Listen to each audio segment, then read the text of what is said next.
Yung bearing. Bibili mo na kami ng pyesa. Sama na natin yan. Yung ano. Ito lang, sa maliit.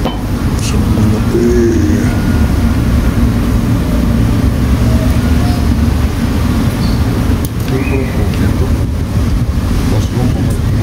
Oo. Sige, pagdahan natin. May replacement naman na bibili na ito, no? Sige, balik kami dyan. Ito sa loob, yung mga ball bearing. Drop ano?